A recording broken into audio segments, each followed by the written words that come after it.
They say that money doesn't grow on trees, but the truth is that the modern banking system creates currency far faster than trees can grow. Most people don't have a clue how currency is created. Economists and bankers make it sound so complex that people think they can't understand it. But I'm going to strip our monetary system down to its essence so that you can see the scam behind the curtain and just how it affects you. Every modern society creates currency in pretty much the same way. But since the US dollar is the majority of the world's currency, I'm going to use the United States as our example. It all starts when some politician says, "Vote for me and I'll make sure the government provides you more free stuff than my opponent will." But there's no such thing as a free lunch. So to provide that supposedly free stuff, the politicians vote for the country to spend more than its income. This is called deficit spending. To pay for that deficit spending, the Treasury borrows currency by issuing a bond. So what's a bond? If you think about it, a bond is really nothing but a glorified IOU. It's a pretty piece of paper with numbers printed on it that says, "Loan me $1 trillion today, and I promise over a 10-year period I'm going to pay you back that $1 trillion plus interest." But what you need to understand is that Treasury bonds are our national debt. These glorified IOUs are to be paid back by you and I and our descendants through future taxation.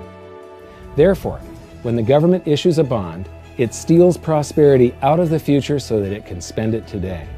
The Treasury then holds a bond auction, and the world's largest banks show up and compete to buy part of our national debt and make a profit on it by earning interest.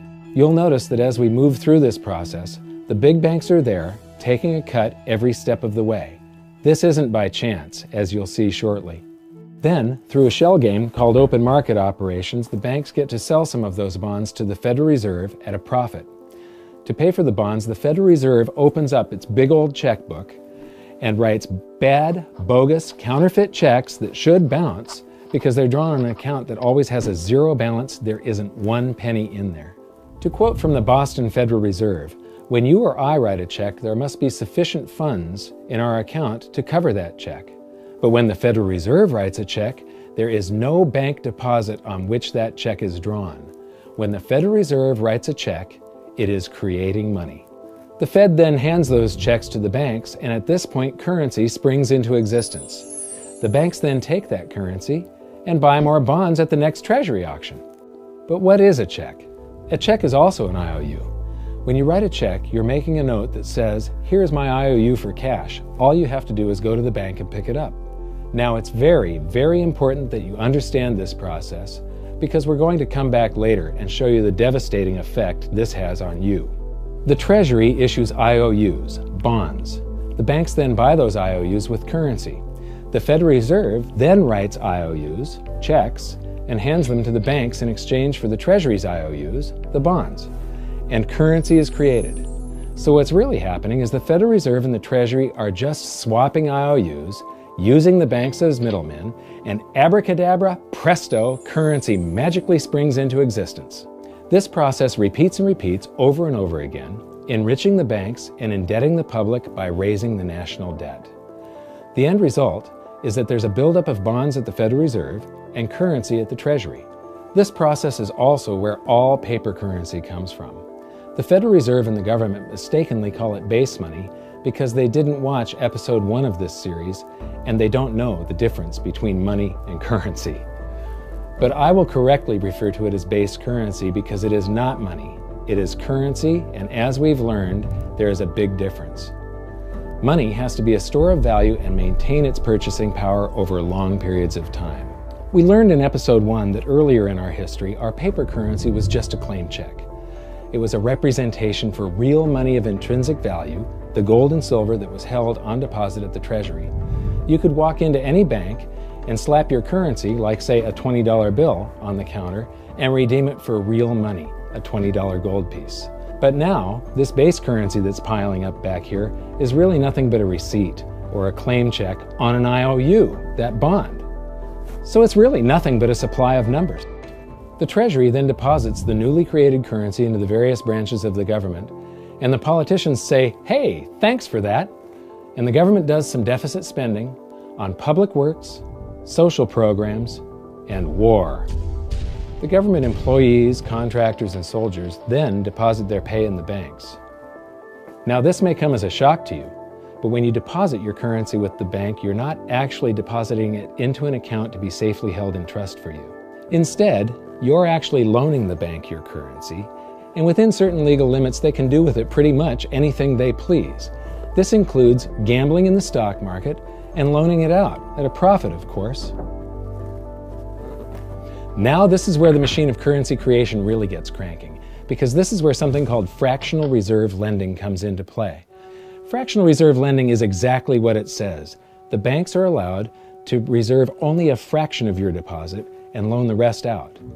Although reserve ratios may vary, I'm going to use a 10% reserve ratio as our example. If you deposit $100 in your account, the bank can legally take $90 of it and loan it out without telling you. The bank must hold $10 of your deposit in reserve just in case you want some of it. These reserves are called vault cash. But why does your bank account still say you have $100 if the bank has stolen $90 of it? Because the bank left IOUs it created, called bank credit, in its place.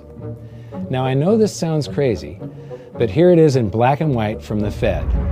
Commercial banks create checkbook money when they grant a loan simply by adding new deposit dollars in accounts on their books in exchange for a borrower's IOU. These are nothing but numbers that the banks type into their computers. And even though these bank credit IOU numbers are very different from base currency numbers, because they only exist in computers, they are still currency. So now there is $190 in existence. Now the reason people take out loans from the banks is to buy something. They're going to buy a house or a car or something like that. So the borrower takes the $90 that the bank loaned to him from your account, and he pays the seller of the item. But then the seller deposits that currency into his account, and his bank loans out 90% of that and leaves bank credit numbers in its place. So now there's $271 in existence. This process repeats and repeats until under a 10% reserve ratio, an initial deposit of just $100 can create up to $1,000 of bank credit, all backed by $100 of vault cash, just 10%. But as I said, reserve ratios vary wildly.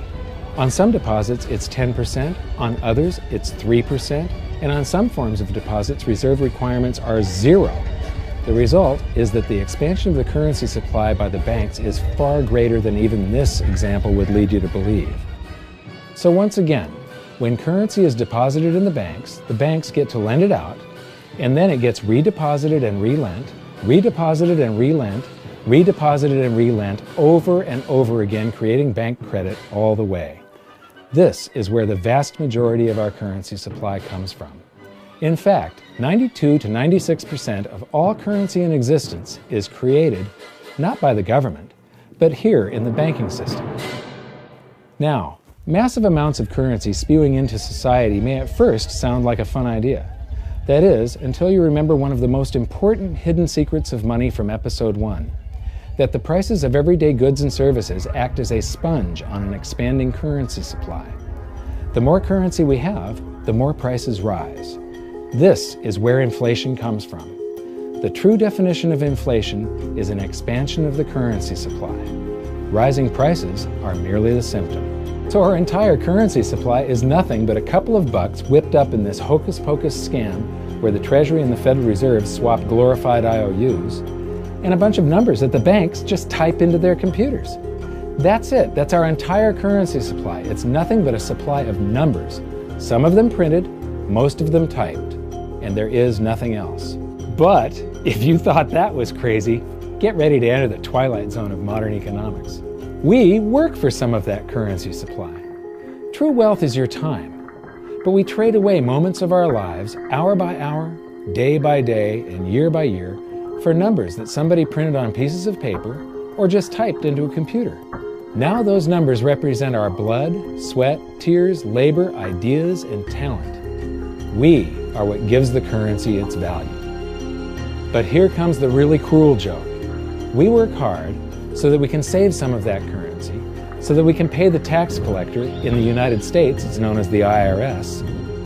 They then turn it over to the Treasury so that the Treasury can pay the principal plus interest on that bond that the Federal Reserve bought with a check drawn on an account that has nothing in it. Now let's do a recap on this section, because this is where the system begins to rob you and I on a massive scale. Much of our taxes are not used for schools, roads, and public services, but to pay interest on bonds that the Federal Reserve bought with a check drawn on an account that has nothing in it. The Federal Reserve is committing fraud. But here's one of the biggest secrets of them all. Before the establishment of the Federal Reserve, there was no need for personal income tax. The Federal Reserve was created in 1913, and that very same year, the Constitution was amended to allow income tax. Do you really think this was just a coincidence? Ask yourself how much income tax you've paid over your lifetime. Much of it has been silently siphoned away into the hands of those who own the system. Yes, this system has owners. Who they are is an even bigger secret that we'll get to shortly. But first, we need to understand the mumbo-jumbo of the so-called debt ceiling. It's all based on a huge paradox. There was interest due on that bond, and there was interest due on every one of those loans that the banks made. That means that there is interest due on every dollar in existence. Let me ask you something. If you borrow the very first dollar into existence, and that's the only dollar that exists on the planet, but you promise to pay it back plus another dollar's worth of interest, where do you get the second dollar to pay the interest? The answer is that you have to borrow that one into existence and promise to pay it back with interest as well. So now there are $2 in existence, but you owe $4, and so on and so on. The result is there's never enough currency to pay the debt. There is always more debt in the system than there is currency in existence to pay the debt. Therefore, the whole system is impossible. It is finite. It will come to an end one day. What would happen if the government stopped borrowing to do deficit spending? Are the payments on those treasury bonds going to stop? What would happen if the public stopped borrowing and going deeper into debt? Are your house and car payments going to stop? No. There is a payment due every month on the principal plus the interest on every dollar in existence, and those payments do not stop. If we stop borrowing, then no new currency is created to replace the currency that we used to make those payments. Whether you're making a payment on a loan or paying tax to make a payment on a bond, the portion of the payment that goes to pay off the principal extinguishes that portion of the debt. But the debt also extinguishes the currency. Currency and debt are like matter and antimatter. When they meet, they annihilate each other. If we just pay off the principal only on all the loans and bonds that exist, the entire currency supply just vanishes. So if we don't go deeper into debt every year, look what happens. The whole thing goes into a deflationary collapse under the weight of those payments.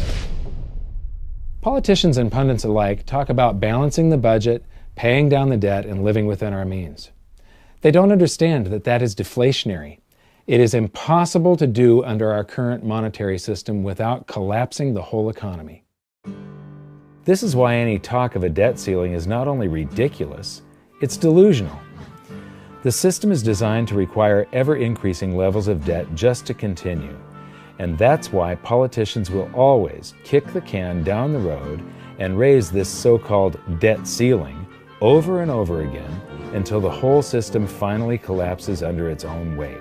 In other words, they don't want it to collapse on their watch. The Founding Fathers of the United States knew the dangers of central banking and fought to free themselves from this very thing.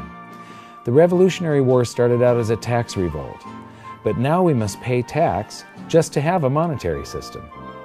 Having just suffered through the hyperinflation of the continental dollar, which was printed into oblivion to finance the Revolutionary War, they understood the dangers of fiat currency and debt-based monetary systems. So to protect future generations from institutional theft and out-of-control government, they wrote into the Constitution that only gold and silver can be money for the simple fact that you can't print them. Our current system is not only unconstitutional, but it robs us of the liberty and prosperity our forefathers fought and died for. We are all feeling the effects of ignoring the Constitution right now. By forcing more currency into circulation, our purchasing power is diluted. Inflation is a slow and insidious stealth tax that is simply the result of this debt-based monetary system. This system empowers and benefits those who create the currency and receive it first, as they get to spend it into circulation before it has an effect on the economy. They're stealing purchasing power from you and transferring it to the banks and the government every hour of every day because of this false monetary system. And it's not like the people at the top don't know this. To quote the Federal Reserve, the decrease in purchasing power incurred by the holders of money due to inflation imparts gains to the issuers of money. This is a fraud. It is a pyramid scheme, it is a Ponzi scheme, it's a scam, and it's a lie. Our entire monetary system is nothing but a form of legalized theft. But here's the biggest con job of them all. The Federal Reserve is not federal, it has stockholders. There is no federal agency that has stockholders. What's a stockholder? A share of stock represents a percentage of ownership in a corporation. So the stockholders are the owners of that corporation. Therefore, the Federal Reserve is a private corporation with owners. And you can see it for yourself if you go to the Federal Reserve's website, and it will say, the stockholders receive an annual dividend of 6%. Now we know that the stock in the Federal Reserve was originally issued to the largest banks in the United States. But because of mergers and acquisitions through the years, you can't actually trace who owns the stock in the Federal Reserve. That's a very closely guarded secret. My guess would be that the owners are those primary dealers, the banks that get to make a profit by selling part of our national debt, those bonds, to the Federal Reserve, who buys them with a check from nothing. Then we pay tax to pay the principal and the interest on those bonds so that the Federal Reserve can pay the banks a 6% dividend. Don't be alarmed if you don't quite comprehend the deception of this system at first glance. Very few people do. It is purposely complex. The economist John Maynard Keynes once wrote, "By this means, government may secretly and unobserved confiscate the wealth of the people, and not one man in a million will detect the theft." I believe that presented correctly, anyone can understand this system, regardless of how complex it is. So let's do a recap and break it down even more. The way the system works is that, step 1, the government creates glorified IOUs. These bonds increase our national debt and put the public on the hook to pay it back. Step 2, IOUs are swapped to create currency. The Treasury sells the bonds to the banks. The banks then turn around and sell our national debt at a profit to the Federal Reserve, which they probably own. The Federal Reserve then opens its checkbook that doesn't have a penny in it and buys those IOUs with IOUs that it writes, checks, on a checking account that has a zero balance. Then they give those checks to the banks and currency just springs into existence, and then the whole process repeats. This results in a buildup of bonds at the Federal Reserve and currency at the Treasury, which is really just a supply of numbers. The Treasury then deposits the numbers in the various branches of the government, and we get to step 3. The government spends the numbers on promises, public works, social programs, and war. Then the government employees, contractors, and soldiers deposit their pay into the banks, and we get to step 4, where the banks multiply the numbers by magically inventing more IOUs through fractional reserve lending, where they steal a portion of everyone's deposit and lend it out. That currency gets redeposited, and then a portion is stolen again, and the process repeats over and over, magnifying the currency supply exponentially. Then we work for some of those numbers, which brings us to step 5, where our numbers are taxed. We pay tax to the IRS, who then turns our numbers over to the Treasury, so the Treasury can pay the principal plus the interest on bonds that were purchased by the Federal Reserve with a check from nothing. Then we get to step 6, the debt ceiling delusion. The system is designed to require ever-increasing levels of debt and will eventually collapse under its own weight because politicians always kick the can down the road. They don't want it to collapse on their watch.